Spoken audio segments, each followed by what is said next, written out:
Welcome to my basement, everybody. I'm here with one of my favorite people in the video game industry. I've talked to this man several times in my career. He's had an incredible career. Harvey Smith is here. Probably still a little bit tired from all of the fine work on Dishonored 2. Congratulations on that game. Yeah, thank you. Hats off to my team in Lyon. I think it's the best work we've ever done. Just an amazing experience living in France for 4 years and working on Dishonored 2. Yeah, okay, well, I want to talk a little bit about Dishonored 2, getting that game sort of cooking. I'm sure that the reception to the first one, which was an out-of-nowhere surprise, it was our Game of the Year winner that year. Love that freaking franchise that you have built for us now. Were you prepared and sort of kind of conscious that, all signs were pointing towards you guys doing a sequel when you were in the throes of building that first one? No, I mean, Raphael Colantonio and I, the co-creative director and the founder of Arcane, we worked very hard on Dishonored with a bunch of people in Austin and Lyon. And honestly, we just loved what we were doing. It was a bit of an homage to games like Thief or Deus Ex. But it ended up having its own deep world, its own unique identity. And when it turned out to be a hit, we were just like, this is amazing, so it's great. This whole concept of you guys having a dual city studio, that is one company, correct, Arcane? Yeah. But you guys switched places? That's what it looked like from the outside, but you moved to Lyon, and Raphael, was he already in Austin? Or Yeah. A number of years ago, I've been with Arcane like 8 years now. It's the longest I've been with any company, the longest I've had any job in my life, which is kind of shocking when I finally realized that. But Raph relocated to Austin many years ago because that's where the Ultima games were made, that's where Deus Ex was made, and he wanted to spin up a second studio for Arcane. And so for a while we collaborated between the two continents. We did a lot of prototyping in Austin, video conferencing, traveling, etc. And at some point we got big enough where Raph wanted to do his own game, I wanted to do my own game, and so I wanted to do Dishonored 2. I was super psyched about it, and the only way to really make that happen was to move to France. Meanwhile, he's an American citizen now. He's permanently in Austin. He loves Austin, and he grew the team in Austin large enough to do Prey. And when I first signed on with Arcane, I brought in level designers from Deus Ex days, and Seth Shane, the designer that we had hired at Midway. We basically added a few of my favorite people to his company, that he had founded, and grew Arcane to be something new. So that's amazing. Tell me about Lyon. That now is a home for you, right? So you've moved back to Austin, but what does France and specifically Lyon mean to you now? It's crazy. Like, I've been in games 23 years, and during that time, I mostly have lived in Texas, but I moved away to California for a while. I love California. I'm almost like the transplant guy who has California as my religion tattooed on my arm, because so many of my values around culture, food, politics, California reflects very well. But at another point, I lived in Germany for 3 years, and now I've lived in France for 4 years. And when you think about it, that's like, it's not quite a tenth of my life, but it's like, looking back on it, it's like maybe a 12th of my life or something, and it's like, that's shocking. I didn't expect that, but I love France. It's an amazing country. The people are crazy cool, like one part very creative and tapped into art and all that, and one part just very humanitarian, like their views about solidarity and people and helping the most vulnerable people in society and all. It's a very strong. We'll see what happens at their next election when Marine Le Pen is running, but I know some people are worried, but like in general they have a very good heart, and the food is excellent, the wine is amazing, and so I just had a really good time living there.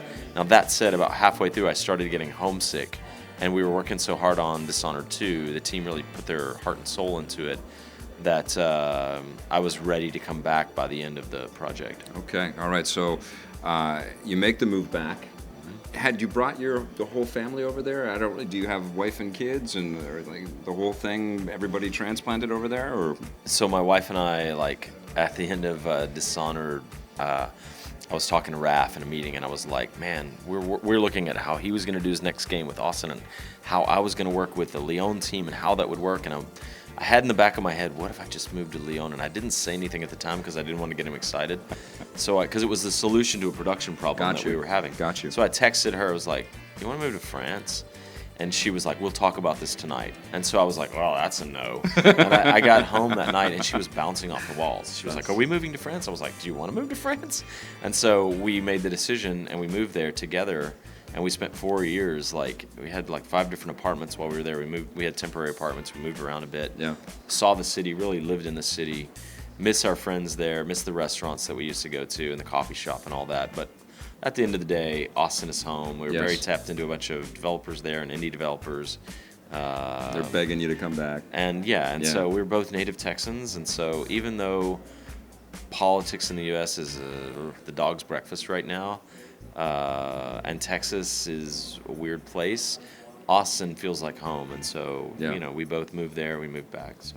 Well, clearly the city would need somebody with that kind of, attitude, I think, right now, too, right? Texas needs its little blue dot. Yes, it does, right? Yeah. So what do you say to people out there that maybe have that opportunity to relocate, and live in different cities in the world and stuff? Is it something we all should do?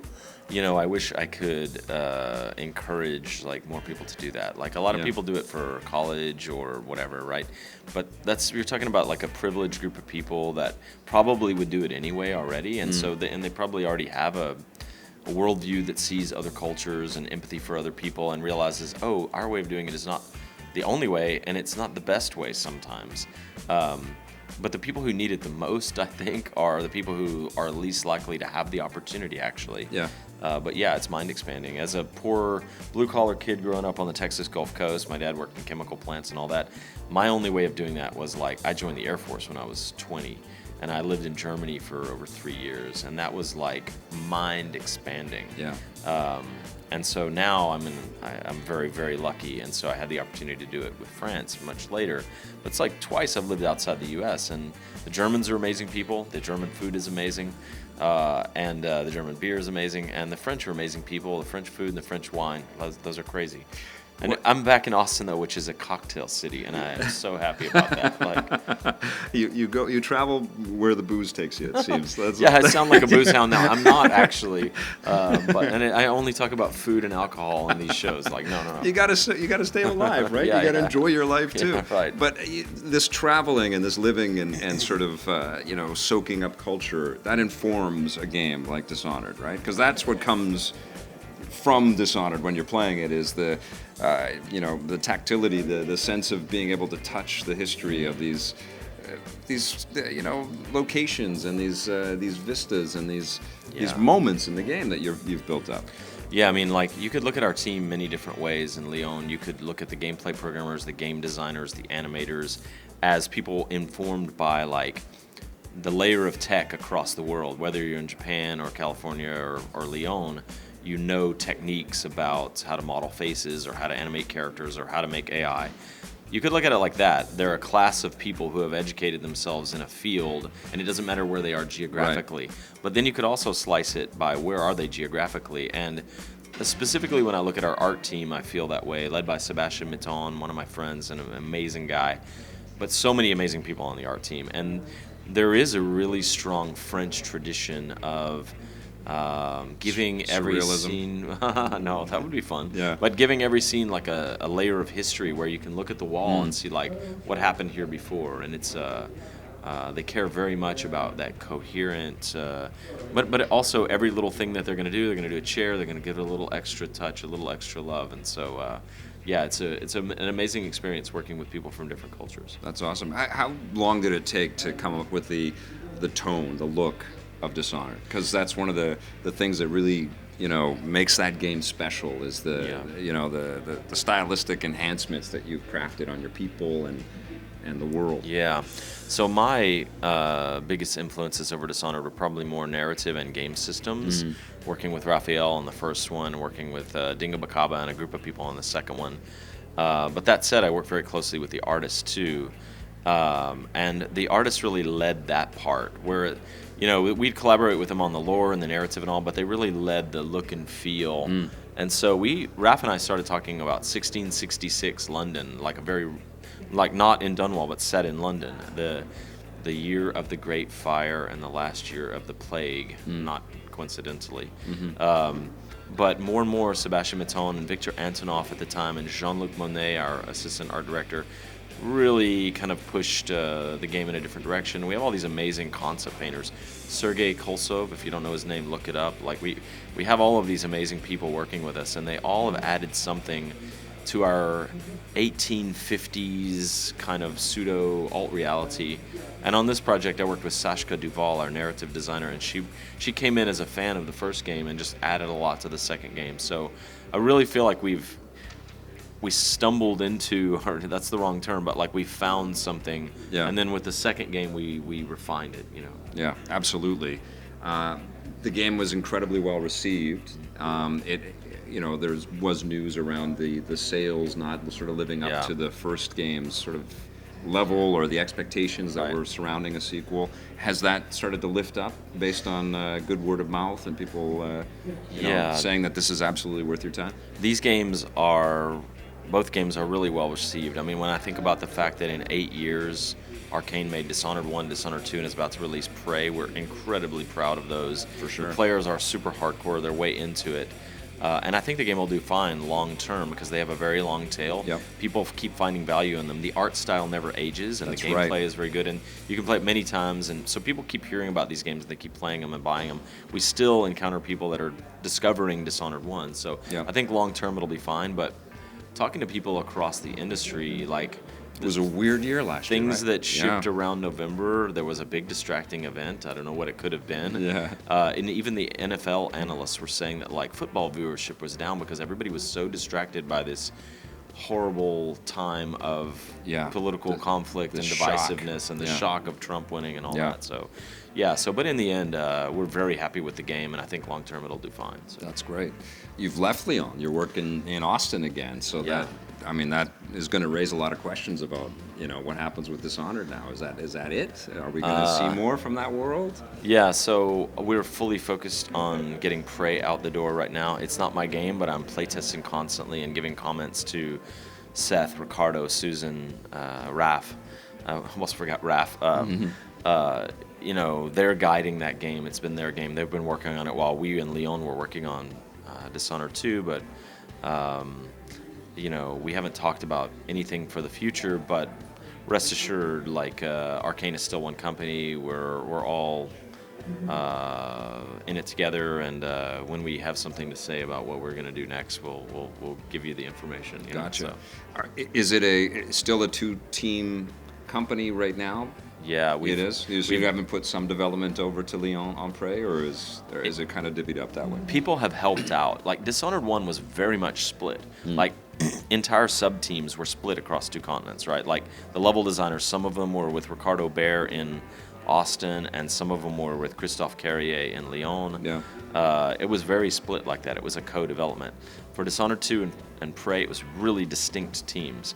However, once in a while, having a guy like Christophe come in and play Prey and comment on the level design is obviously a superpower that our company has. Like having Raph come in and play test our combat or check out our AI, like we got invaluable insight from an immersive sim guy with a lot of experience in that area. Right. Similarly, me playing Prey and commenting for the last couple of months and giving them a ream of feedback is very valuable to them. And so once in a while we loan them our UI guy, or our Dinga Bakaba goes over to playtest the combat or these names the movement. You've been spouting are just all incredible, by the way. Yeah. There's imagery just on the names you've mentioned. I've worked with so many. I mean, like that is one interesting thing about Arcane is it's not just a bunch of French guys. Yeah. Like Dinga is from Paris, but one of his parents is from the Ivory Coast. And like we've got Florian and multiple Laurents and Francois. We have all these names that I don't normally work with, Joachim. And it's awesome. That is really cool. Yeah. That is really cool. But we have Russians, we have a Dutch guy, we had somebody from Austria, Andy Schmoll.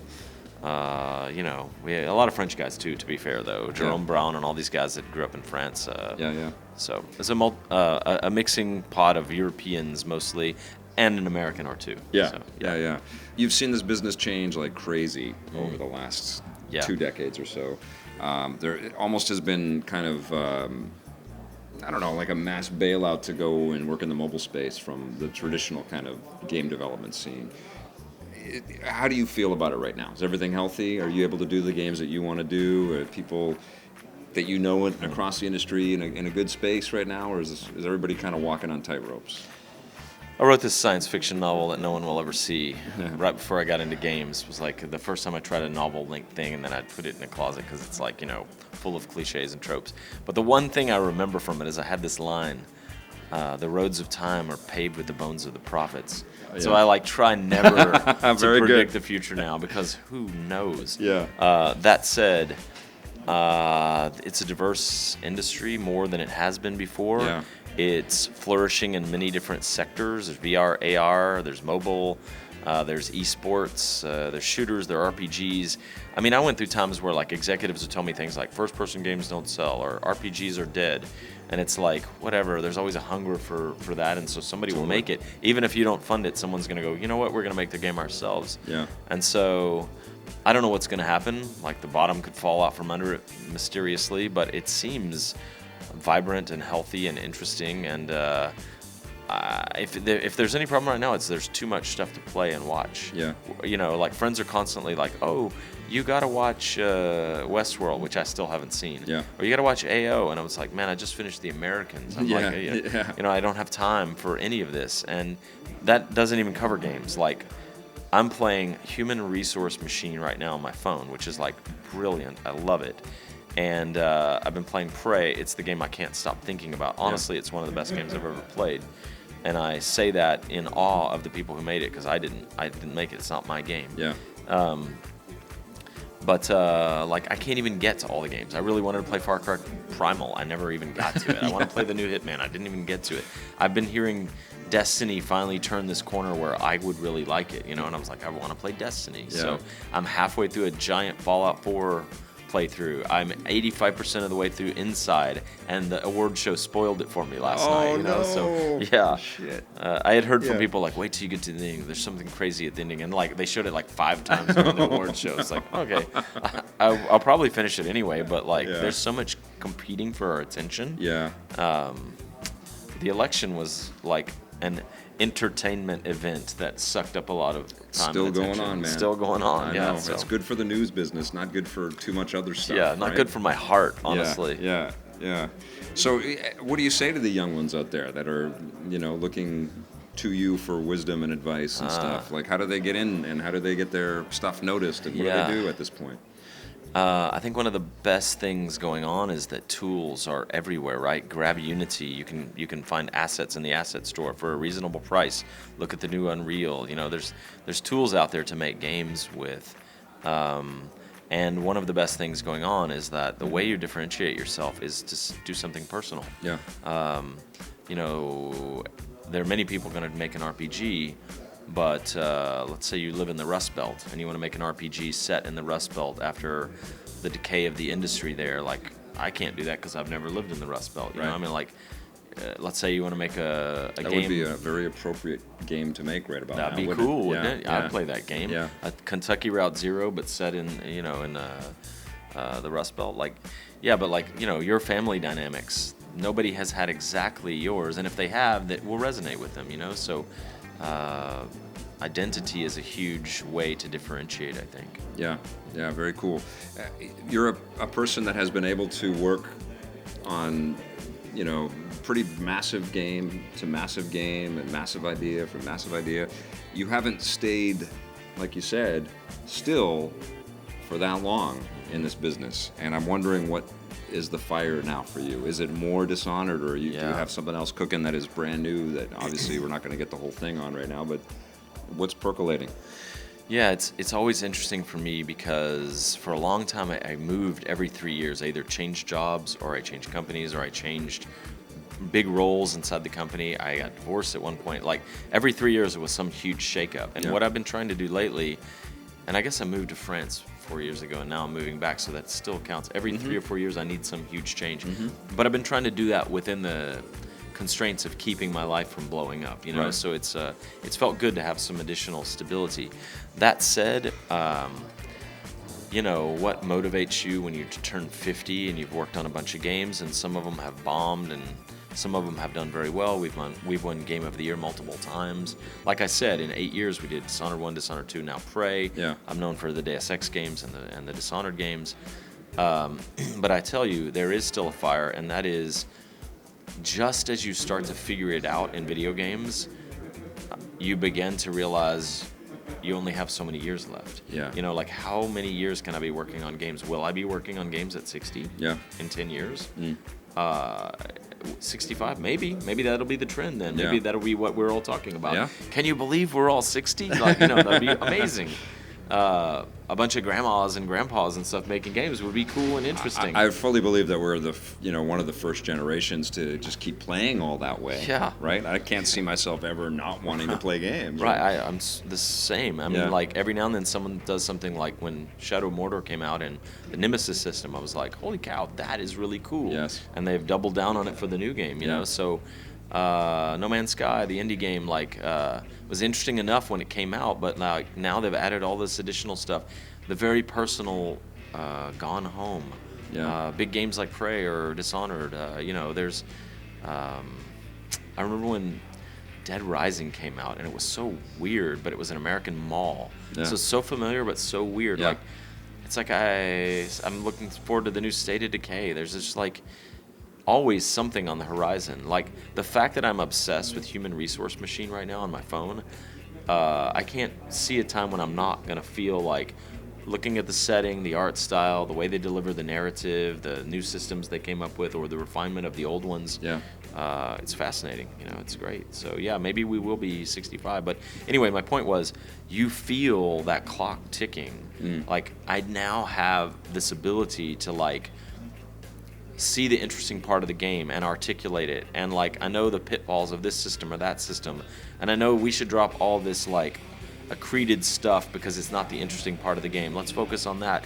I have this like experience level now. Yeah. Just as I'm also hitting 50 and I realize maybe I only have 10 years left. Yeah. So you begin to feel this desperation of like, damn it, I want to do something cool again. I want to reach players in a better way. Right. And that is very motivational for me. That's awesome. It doesn't sound to me like that's a sequel. just interpreting, but it does. It sounds like there might be something new in this new switch up that you have done. This opportunity with Dishonored 2, I was working on a sequel, right? So Raph and I had made new IP with Dishonored 1 with everybody on the team. It was a wild experience because you go from day one, no one has heard of the thing you're working on. They don't know what it is. Yeah. What, 1850s pseudo-Victorian alt history? Well, I remember those early interviews. You were just spewing all the lore, and I'm like, I don't know what the hell he's saying. I don't understand any of this. Whale oil is probably all I got, and then you play the game. It's like, you see how it all clicks and fits, and you're like, you see. Yeah. That's I think one of the issues with games sometimes, right? Right. Like especially when you're new to something, like Horizon Zero Dawn. It's like, holy shit, shut up for a second. I don't get all of this all at the same time like that. It takes a while, right? As writers or communicators or media people, we tend to talk a lot. Yeah. And then you see a picture and people say a picture's worth 1,000 words. Yeah. If that's true, a single mission is worth 1,000,000 because you play the mission and you're like, a single mission is worth 1,000,000 words because you play the mission and you're like, now I get it. I see the core loop. I see what the setting. I see who I am as an agent in the world. And so, for the second game, we didn't have to spew so many words. But it has its own challenges. Like, how do you sequel a game? Do you change it radically? Because if you do, you leave behind the patterns that people loved from the first one. Yes. If you don't change it at all, they go, 1.5. What do you do? How much do you change? Yeah. And I had gone through this experience where, with Warren Spector and the team, we worked on Deus Ex 1, and we were quite surprised and happy with the results of that. We had found a pattern that people really loved. And then we worked on Deus Ex 2, and one of our motivations there, one of our driving motivations was not to repeat ourselves. And we probably listened to the people that said inside baseball, like, don't just do the same thing again too much. And we changed things too much. Yeah. And so for Dishonored 2, I was very conscious of that. Like, there's a pattern here that people dig. Yeah. Like, how do we stay true to that, but we bring enough freshness to it? There's the designer in the 50s, Raymond Loewy, who had this concept that was like, the most familiar you can make it, but the most new at the same time. Or a better way to articulate it is probably the most new thing that you can give somebody while keeping it familiar. Right. Because that's really what they want. Right. And That's kind of what the new Zelda has accomplished. Which, okay. Yeah, I'm okay. curious to hear your thought. I know you haven't played it yet. When you do, I'm Yeah. probably in 2019 by your schedule here. Yeah. But I'm curious to catch up with you again to see your thoughts on that. You know. Yeah, great. If it's a good game, I'll definitely look at it. I'm excited about it. But how you sequel something is as tricky as making new IP for sure. And I feel like Dishonored 2 was an opportunity to try that again, Yeah. you know, after the Deus Ex 1 and 2 experience. And I feel like we did some of the best work I've ever done, you know. So it's, and the team, some of the best work they've ever done. Together, Absolutely. we did something we're very proud of. But yeah, so whether the new thing is brand new IP or it's a sequel, it will be challenging. It all is, right? The tech gets harder. Yep, everything. The team gets bigger. hungrier and bigger, yes. Right. Well, let's talk Prey for a minute here. Okay. I'm going to talk to Raph and get some real detail about everything, but give us some insight about what, you know, because this is a game that's gone through a whole bunch of turmoil itself. Just like we've been waiting for something on this for a long time, and it's new for Arcane. Not a new game, but a new that it's coming out from Arcane. What was the reinvention and the vision, and what have you been able to see so far? Yeah, so after we finished Dishonored 1, Raph was like, I really want to make the game that is one contiguous space, which we both love, but he was really driven by that. Yeah. And obviously with Dishonored, it's discrete missions where you fade to black and you fade up, and a week might have passed or 2 days, you don't know. Yeah. With the contiguous space, in Prey, you can like leave through one airlock, search the exterior spacewalking of the station, Talos 1, find a rift in the side, and enter the space station again, and like approach the entire level from the opposite side or something. You know, it's really a traversable space where you live in this ecology and you fight aliens and you try to solve your problems, running low on things, but being clever, you know, and then other moments you're just blasting your way through, you know. So it's like really interesting, really dynamic, repopulates itself in interesting ways. It is one of the best games I've ever played. I find myself toying with my keys on the weekend, thinking about driving back up to the office just so I can continue my playthrough. That's awesome. Do you play it in your mind? I find the best games, you're not playing them physically. You're still thinking about the. Honestly, that happens to me like once or twice a year, where I just can't stop thinking about it. Yeah. And there was a moment the other day in Prey. I finished a playthrough across many builds. Switching builds whenever necessary, but picking up where I left off more or less with cheat tools. But now I'm in a contiguous build, meaning I stay on one build, one set of saves, and I try to go from beginning to end. And the first playthrough, I tried not to take any side powers. I was taking engineering, I had a wrench, I was fixing things, I was hacking things, I was like setting up turrets and fortifying them. The new playthrough, I'm not taking any human skills, I'm only taking psi. I'm using the psychoscope to scan Typhon aliens, and then stealing their powers, and then like, you know, using psi powers. And so I'll find myself like, how do I get into that security station attached to the Arboretum, because I don't have hacking? And like, what if I, you know, drop a banana, mimic the banana, roll the banana through the like guard slot? Will that work? Or, you know, I try all these different things. It's crazy. And that's so awesome. It's a toy and an action game at the same time. Is this your Raph's team kind of making a homage to Deus Ex in space?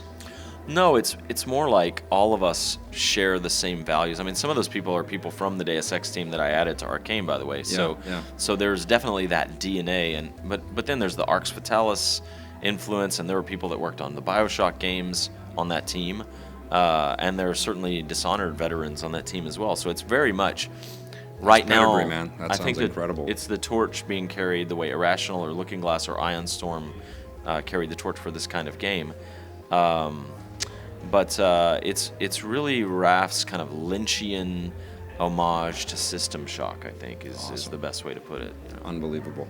You can see why this man is one of my favorite people to talk with. It's always an unbelievable pleasure, my friend. Speaking of illustrious careers, I feel like I could be interviewing you. Tell me about the first time you did an interview with a game developer who lied to you. You know, like there's so many things I want to ask you. I got that comment actually this year. I got that. It was a freaky thing for me because I've been interviewing developers, and I was at your studio for the first Deus Okay. Ex, and we shot sequences where Yeah. we pretended that Tommy had augments and was lifting things with one hand, and Yeah. War Inspector played along with us. I'm sure we had you in the thing. It was just crazy, but that's all flashing back to me now. Yeah. But I had somebody comment on one of our vids on YouTube saying, "Why do you talk to developers? They're all fucking liars."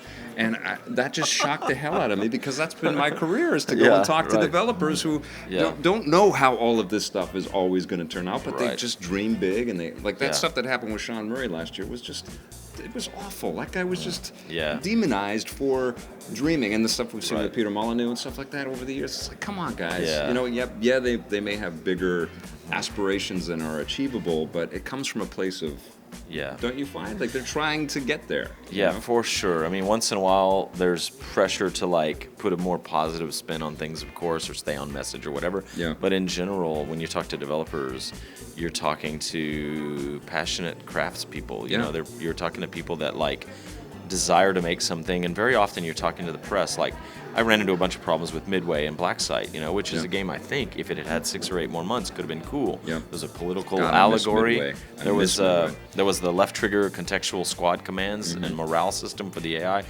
You shot your way through neighborhoods in a suburban environment, gas stations and stuff, and it was interesting to me, and it just got shipped like basically at alpha.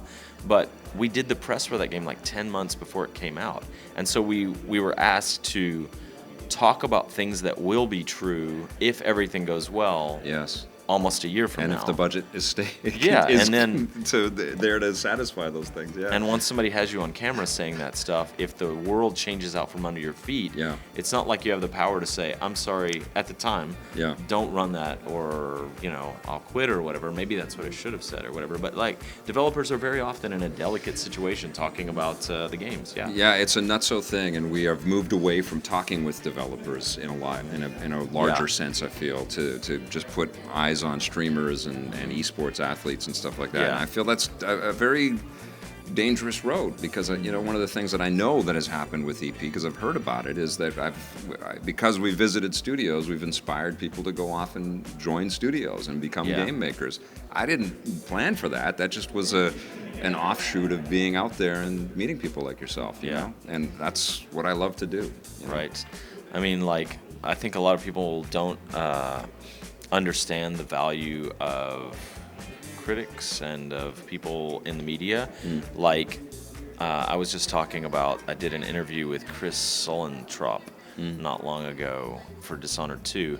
And right away when I started talking to him, I realized this guy is a badass. Yeah. Like, he is informed about politics and sports and the racial dynamics of sports and history in the United States in a way that only people who have like written for the New York Times and have the education and have done the work to accrue that information have.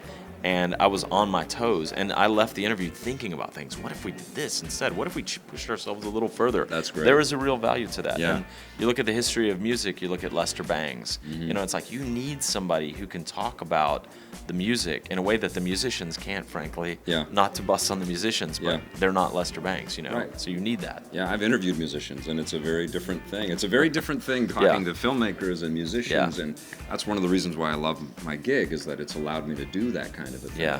But game makers are a special breed of human being. You know, they are a Special snowflakes, you might even say. well, they're not. They're about systems. They're about figuring out how to build this a world that we're familiar with. Yeah. But change it so that it's an escape for us. Yeah. And that ain't easy to do. You know. Yeah, and I feel like there's the transport part and the making the art and the making the characters and all that. But then there's also this like desperation we have as we realize we're at the beginning of this medium in a way. Yeah. And something like, you talk to my friend Clint Hawking about narrative design, and it's like we are devising systems that deliver narrative to you in different ways. And so you look at Firewatch this year, the indie game that won a lot of awards. Fantastic. And it's like you could have done that entire game in that very interesting setting with that very interesting art style. You could have done that entire game with the text. guys carrying a walkie-talkie, and occasionally his partner communicates with him. But instead, what they decided to do was, you can use the walkie-talkie to contact her at any point, and she has a response or whatever. That's innovation. That's really interesting.